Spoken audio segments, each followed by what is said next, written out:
Julie! Ano ka na nangyari sa'yo? Ba't ang dami mong galos? Nay, wala po ito. Okay na.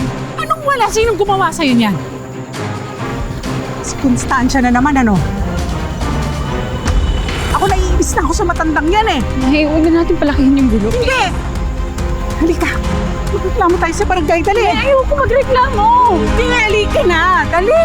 Nay, huwag na. Halika. Nay. Mamita, paano mo nagawa yun kay Julie? Maniwala ka, I can do much worse pag hindi ka makinig sa akin. I don't know you anymore. Alam mo, sobrang layo ng pamilya ni Julie sa atin eh. At least sila, tinuturing akong tao. This is my house. You follow my rules. I'm leaving this house. Discuss ko na ito with Dad. Saan ka pupunta? Romulo! Romulo! Tito, good evening po. Si Julie po. Ikaw na naman. Nasaktan ang anak mo nang dahil sa'yo. I know, that's why I'm here. To say sorry. Sorry? Huh? Nasa barangay sila. Magdedemanda sa lola mo. Talaga ho? That's good. Mag-witness po ako.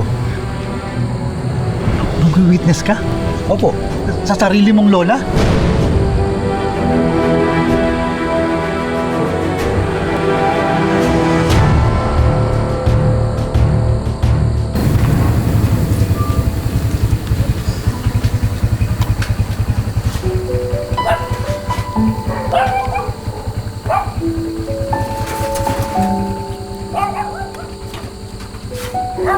Good evening po.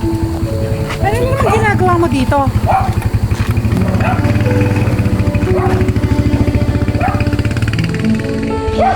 Sorry po, pero katulad nga ho nung sinabi ko kay Tito Anton, willing po ako to testify against Mamita.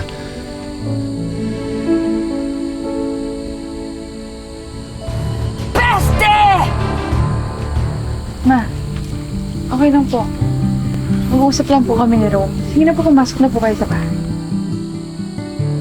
Hindi, magliligpit muna kami. Mahal, tulungan mo na ako dito. Julie, ano to? Baka mabigat. Hindi, tutulong ako. Saan po ito ilalagay?